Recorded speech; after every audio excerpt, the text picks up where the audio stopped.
بسم اللہ الرحمن الرحیم۔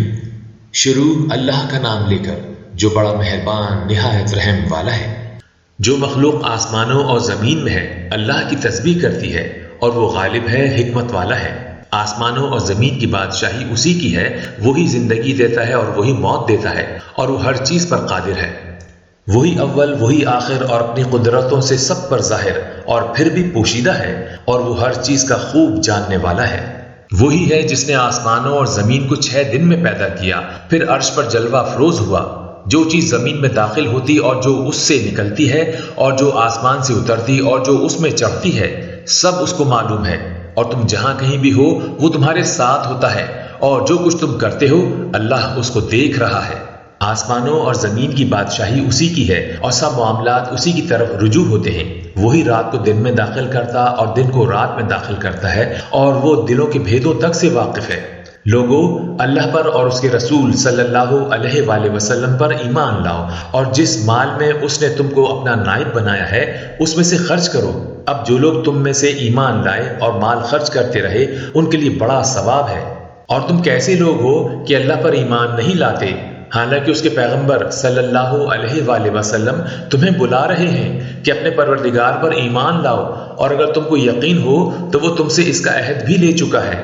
وہی تو ہے جو اپنے بندوں پر واضح آیتیں نازل فرماتا ہے تاکہ تم کو اندھیروں سے نکال کر روشنی میں لائے۔ بے شک اللہ تم پر نہایت شفقت کرنے والا ہے، مہربان ہے۔ اور تم کو کیا ہوا ہے کہ اللہ کے راستے میں خرچ نہیں کرتے، حالانکہ آسمانوں اور زمین کی وراثت اللہ ہی کی ہے۔ جس شخص نے تم میں سے فتح مکہ سے پہلے خرچ کیا اور جنگ کی، وہ اور جس نے یہ کام بعد میں کیے وہ برابر نہیں۔ ان کا درجہ ان لوگوں سے کہیں بڑھ کر ہے جنہوں نے بعد میں مال خرچ کیے اور کفار سے جنگ کی، اور اللہ نے سب سے ہی ثواب نیک کا وعدہ کیا ہے، اور جو کام تم کرتے ہو اللہ ان سے واقف ہے۔ کون ہے جو اللہ کو نیک نیتی سے قرض دے تو وہ اس کو کئی گنا عطا کرے، اور اس کے لیے عزت کا صلہ یعنی جنت ہے۔ جس دن تم مومن مردوں اور مومن عورتوں کو دیکھو گے کہ ان کے ایمان کا نور ان کے آگے آگے اور داہنی طرف چل رہا ہے، تو ان سے کہا جائے گا کہ تم کو بشارت ہو کہ آج تمہارے لیے باغ ہیں جن کے نیچے نہریں بہہ رہی ہیں، ان میں تم ہمیشہ رہو گے،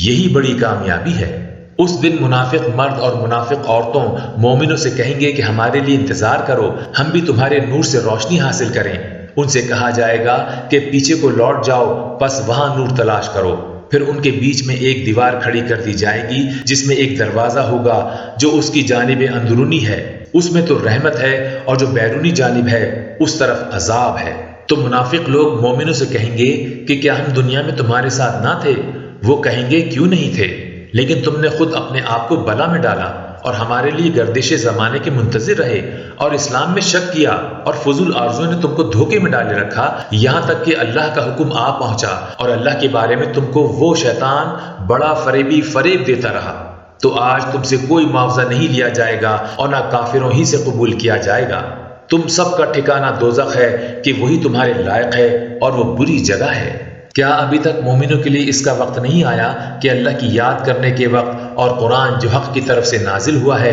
اس کے سننے کے وقت ان کے دل نرم ہو جائیں، اور وہ ان لوگوں کی طرح نہ ہو جائیں جن کو ان سے پہلے کتابیں دی گئی تھیں، پھر ان پر طویل عرصہ گزر گیا تو ان کے دل سخت ہو گئے، اور ان میں سے اکثر نافرمان ہیں۔ جان رکھو کہ اللہ ہی زمین کو اس کے مرنے کے بعد زندہ کرتا ہے۔ ہم نے اپنی نشانیاں تم سے کھول کھول کر بیان کر دی ہیں تاکہ تم سمجھو۔ جو لوگ خیرات کرنے والے ہیں، مرد بھی اور عورتیں بھی، اور اللہ کو نیک نیتی سے قرض دیتے ہیں، ان کو کئی گنا ادا کیا جائے گا اور ان کے لیے عزت کا صلہ ہے۔ اور جو لوگ اللہ اور اس کے پیغمبروں پر ایمان لائے، یہی اپنے پروردگار کے نزدیک صدیق اور شہید ہیں، ان کے لیے ان کے اعمال کا صلہ ہوگا اور ان کی ایمان کی روشنی بھی ہوگی۔ جن لوگوں نے کفر کیا اور ہماری آیتوں کو جھٹلایا وہی اہل دوزخ ہیں۔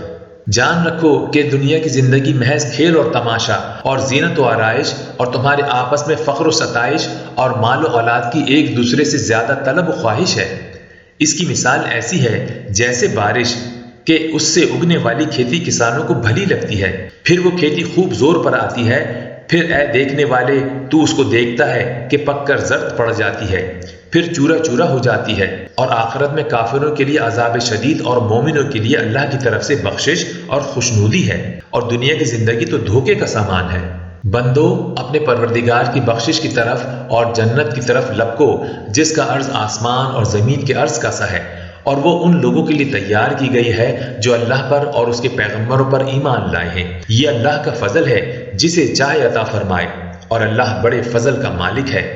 کوئی مصیبت زمین میں اور خود تم پر نہیں پڑتی مگر پیشتر اس کے کہ ہم اس کو پیدا کریں، ایک کتاب میں لکھی ہوئی ہوتی ہے، اور یہ کام اللہ کو آسان ہے، تاکہ جو فائدہ تمہیں حاصل نہ ہو سکا اس کا غم نہ کھایا کرو، اور جو تم کو اس نے دیا ہو اس پر اترایا نہ کرو، اور اللہ کسی اترانے اور شیخی بھگارنے والے کو دوست نہیں رکھتا۔ جو خود بھی بخل کریں اور لوگوں کو بھی بخل سکھائیں، اور جو شخص روگردانی کرے تو اللہ بھی بے نیاز ہے، لائق حمد و ثنا ہے۔ ہم نے اپنے پیغمبروں کو کھلی نشانیاں دے کر بھیجا اور ان پر کتابیں نازل کی اور میزان عدل، تاکہ لوگ انصاف پر قائم رہیں، اور لوہا پیدا کیا کہ اس میں اسلحہ جنگ کے لحاظ سے زور بھی بہت ہے اور لوگوں کے لیے فائدے بھی ہیں، اور اس لیے کہ جو لوگ بن دیکھے اللہ اور اس کے پیغمبروں کی مدد کرتے ہیں اللہ ان کو معلوم کرے۔ بے شک اللہ زوراور ہے، غالب ہے۔ اور ہم نے نوح اور ابراہیم کو پیغمبر بنا کر بھیجا اور ان کی اولاد میں پیغمبری اور کتاب کے سلسلوں کو وقتاً فوقتاً جاری رکھا، سو بعض تو ان میں سے ہدایت پر ہیں اور اکثر ان میں سے نافرمان ہیں۔ پھر ان کے پیچھے انہی کے قدموں پر اور پیغمبر بھیجے، اور ان کے پیچھے مریم کے بیٹے عیسیٰ کو بھیجا، اور ان کو انجیل عنایت کی، اور جن لوگوں نے ان کی پیروی کی ان کے دلوں میں شفقت اور مہربانی ڈال دی، اور ترک دنیا والی نئی بات تو خود انہوں نے نکال لی، ہم نے ان کو اس کا حکم نہیں دیا تھا، مگر انہوں نے اپنے خیال میں اللہ کی خوشنودی حاصل کرنے کے لیے آپ ہی ایسا کر لیا تھا، پھر جیسا اس کو نبھانا چاہیے تھا نبھا بھی نہ سکے۔ پس جو لوگ ان میں سے ایمان لائے ان کو ہم نے ان کا اجر دیا، اور ان میں سے بہت سے نافرمان ہیں۔ مومنو، اللہ سے ڈرو اور اس کے پیغمبر پر ایمان لاؤ، وہ تمہیں اپنی رحمت سے دگنا اجر عطا فرمائے گا اور تمہارے لیے روشنی کر دے گا جس میں تم چلو گے، اور تم کو بخش دے گا، اور اللہ بخشنے والا ہے، مہربان ہے۔ یہ باتیں اس لیے بیان کی گئی ہیں کہ اہل کتاب جان لیں کہ وہ اللہ کے فضل پر کچھ بھی قدرت نہیں رکھتے، اور یہ کہ فضل اللہ ہی کے ہاتھ میں ہے، وہ جس کو چاہتا ہے دیتا ہے، اور اللہ بڑے فضل کا مالک ہے۔